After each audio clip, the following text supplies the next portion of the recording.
그래서 아이들이 정말 건강하게 많은 운동을 할 수가 있고, 그것도 정말 지금 한국에 돌아와서 저희 아이가 고등학교 1학년인데 그 체력이 바탕이 돼서 사실 공부를 할 수가 있거든요. 집중이 되는데 그 체력을 가질 수 있게 해줘서 정말 좋았던 것 같아요.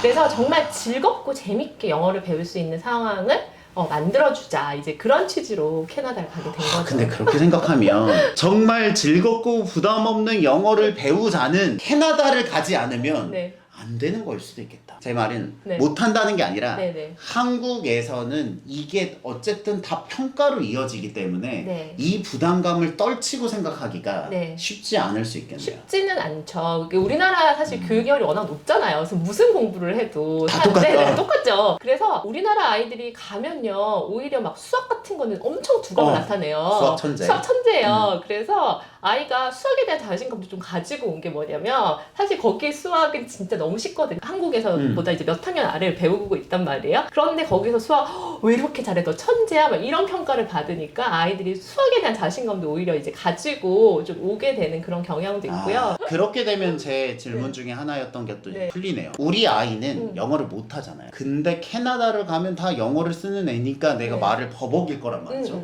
그러면 애가 너무 자신감을 얻고 주눅들지 않을까라고 생각했는데 생각보다 수학이나 과학은 압도적이니까 맞아요. 뭔가 자기의 밥벌이를 하는군요. 맞아요. 그래서 내가 그런 데서 인정을 받고 잘한다고 하니까 오히려 이제 다른 데서 또 시너지가 나고, 그렇게 돼서 아이마다 상황이 다 다르고 해서 이게 모두 일반화시키긴 어렵지만, 그래도 제가 이제 많은 거기서 이제 아이들 케이스를 보고 엄마들하고도 이제 소통을 하면서 느낀 건, 기본적으로 우리나라 아이들이 또 거기서 성실하니까. 네, 잘하니까. 그래서 가지고 오는 어떤 그런 부분들이 있고, 그렇게 되면 인정을 받게 되고, 영어뿐만 아니라 다른 데서도 자신감을 가지게 되고. 네. 생각보다 영어를 못한다고 해서 우리 아이가 가서 쭈글쭈글 하지 않고 잘 생존할 수 있다. 네. 그리고 아이들은 영어 습득력이 훨씬 더 어른보다 빠르기 때문에 애기라서. 네, 한 3개월 이상 지나잖아요. 그러면 언어 장벽도 어느 정도 해결이 되고요.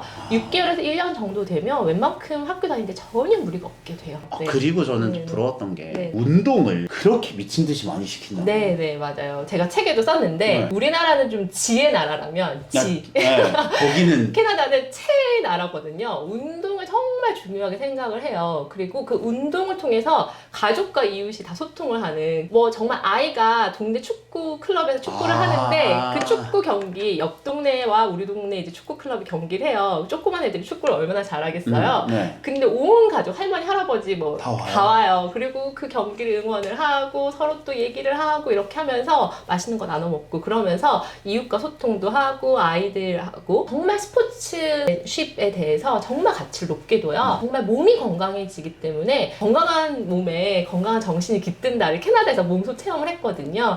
그래서 아이들이 정말 건강하게 많은 운동을 할 수가 있고, 그것도 정말 지금 한국에 돌아와서 저희 아이가 고등학교 1학년인데 그 체력이 바탕이 돼서 사실 공부를 할 수가 있거든요. 집중이 되는데 그 체력을 가질 수 있게 해줘서 정말 좋았던 것 같아요. 제가 이런 이유 때문에 네. 전국에 있는 모든 고등학교 중에 저는 네. 개인적으로 민사고를 제일 좋아하거든요. 왜냐면 민사고는요, 매일 아침마다 3km인가를 애들을 다 달리게 시켜요. 3년 동안. 그러면 애들이 똑같이 똑똑해도 체력이 좋으니까 품어져 나오는 에너지가 좀 다르거든요. 맞아요. 그런 느낌이 캐나다에 갔다 와서 그 네. 애들은 그게 좀 중요하다. 그래서 저희 아들이 거기서 정말 모든 스포츠를 다 경험해보고 와서 지금도 운동을 하고 있는데, 그것이 정말 아이의 체력도 되고 건강한 정신을 만들어준 어떤 밑바탕이 된다고 생각을 하죠, 저는. 그런 면에서는 한국에서의 경쟁에서 잠깐 잊고 네. 우리가 그냥 여행 간다는 느낌인데 네. 여행을 길게 가면서 건강한 몸과 자존감을 찾을 수 있는, 약간 교수님으로 따지면 안식년처럼 그렇죠. 학생들에게 네. 안식년을 줄 수 있는 기회가 되긴 맞아요, 하겠네요. 맞아요. 저 정말 딱 지금 말씀하신 사바티카처럼, 대로 그쵸? 네, 그렇게 해서 갔다 왔는데 그 효과가 정말 크다고 저는 생각을 하고 강력하게 추천을 해드리면서, 그래서 제가 책을 쓰게 된 이유가 됐던 거죠. 그럼 어학연수를 갈 때 주의해야 될 점이 뭐예요? 주의할 점이 사실 몇 개가 있죠. 캐나다가 정말 좋은 나라고 너무나 뭐 인종차별도 비교적 적고, 그리고 안전하고 정말 친절하고 정말 좋은 점이 너무너무 많지만, 그래도 우리나라가 아니고 언어의 장벽이 있잖아요. 네. 특히나 이제 엄마가 영어를 잘 못할 경우 그렇죠. 엄청나게 불편함들이 너무 많아요. 그리고 그것들을 해결하기 위해서 정말 많은 노력을 해야 돼요. 그런데 정말 이렇게 장점이 많으니까 저는 어떤 말씀을 드리고 싶냐면 긍정적으로 생각하자라는 말씀을 드리고 싶은 게 우리가 여행을 짧게 가도 어떤 사고가 그쵸. 발생하죠. 지갑을 잃어버리거나 뭐 여권을 잃어버릴 수도 있고 다칠 수도 있어요. 한국에 산다고 아무 사건 사고가 안 생기나요? 그렇죠. 맨날 행복할 순 없잖아요. 한국에 살아도 분명히 어떤 문제는 생겨요. 그런데 캐나다에 갔을 때 맞닥뜨리는 문제들을 왜 내가 캐나다 와서 사서 고생을 하지? 내가 왜 캐나다 와서 아이에게 이런 경험을 만들어주지? 라고 생각하지 마시고 내가 살면서 어떤 사고도 겪을 수 있고 어떤 문제도 겪을 수 있으니 꼭 이게 캐나다 와서 생기는 문제라고 생각하지 마시면 사실은 그게 다 극복이 되더라고요. 캐나다 가면 어차피 문제는 터지는데 그게 그냥 캐나다의 새로운 경험이 주는 문제 해결력의 장점이라고 생각하고 그쵸. 받아들이는 게 맞아요. 아니면 네. 스트레스를 좀 받을 수 있죠. 그러니까 내가 왜 여기 와서 영어도 안 되는데 이 고생을 하고 있어. 내가 애를 뭐 남편도 없이 왜 혼자 애를 데리고 와서 이 고생을 해. 그렇게 생각하면 끝없이 부정적이 되고 그러면 거기에 있는 시간이 너무 아깝게 되거든요. 그러니까 최대한 긍정적으로 생각하고 내가 어디 여행을 가서라도 이런 문제 겪을 수 있지. 내가 한국에 있더라도 자동차 사고 났을 거고 내가 자동차 사고 났으면 내가 이거 해결했어야지 라는 긍정의 마인드로 모든 문제를 해결하려고 노력하시면 그 시간들이 오히려 더 값지게 되거든요. 그래서 저는 진짜 항상 그렇게 생각했어요. 저라고 뭐 제가 캐나다 책을 쓰면서 여기 보면 거의 캐나다에 추앙하고 있잖아요. 추앙하고 있지만 제가 그렇다고 아무 문제를 안 겪고 산 건 아니거든요. 그쵸. 이렇게 문제들을 제가 맞닥뜨릴 때마다 항상 긍정적으로 생각하려고 노력했고 그렇기 때문에 저에게 캐나다의 2년의 생활은 너무나 축복받은 시간, 너무나 값진 경험이라고 생각을 하거든요. 그러니까 여러분들도 만약에 가시게 된다면 그런 문제들을 그렇게 긍정적으로 그렇게 생각을 해야 된다. 응. 저는 그게 들으면서 되게 좋았던 게 네. 저도 이제 인터뷰를 많이 해보잖아요. 네, 네. 그러면 네. 그 대상을 원래 좋아하고 있는 사람이 하는 말과 네. 내가 이걸 좋아해야지 라고 노력하고 있는 분의 말이 좀 달라요. 네. 이게 그 취향과 선호라는 게 숨긴다고 되는 게 아니거든요.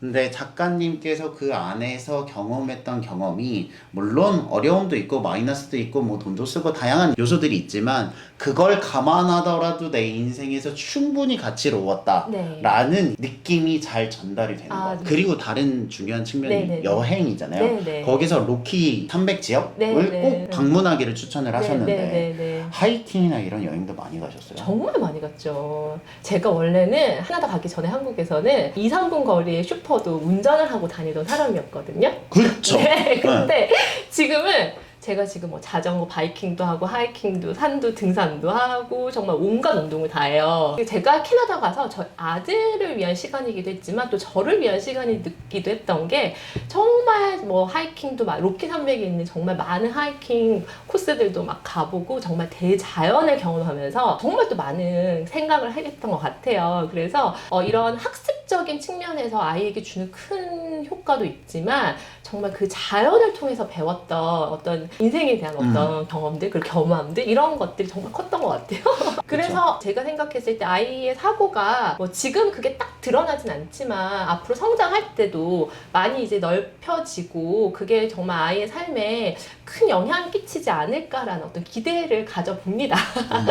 그럼 마지막으로 저희 구독자분들 중에서는 네네. 어학연수를 다녀오신 분도 있고 네. 안 가신 분들도 있을 네네. 거예요. 그런 분들을 위해 한 말씀 하신다면 어떤 말이 있을까요? 우선 이렇게 초대해 주셔서 또 영광이고 네. 너무 감사하고 대치동 캐슬 시청자 여러분 만나뵙게 돼서 너무 반갑고요. 사람마다 상황이 다 다르니까 꼭 가야 돼, 꼭 가셔요 이렇게 말씀을 드릴 순 없죠. 그런데 기회가 된다면 한번 노력으로 한번 만들어 보시면 한 달이라도 이렇게 경험해 보시면 어떨까라는 생각이 되고 또 만약에 좀 더 상황이 된다면 뭐 1년을 살아보는 것도 정말 아이에게 정말 큰 선물이 될 거라고 생각이 들어요. 그래서 한국에서 근데 돌아와서 한국에서 지금 아이가 살고 있는 이 삶도 정말 저는 소중하다고 생각하거든요. 한국의 입시 교육을 무조건 비판할 건 아니라고 생각을 해요. 아이가 거기서 또 얻는 것들이 있기 때문에. 그래서 갔다 와서 적응을 못할까봐 걱정하신다거나 그러실 필요는 전혀 없는 게 아이들은 의외로 어떤 상황에서든 잘 살아남아요. 살아남아요. 적응을 해요.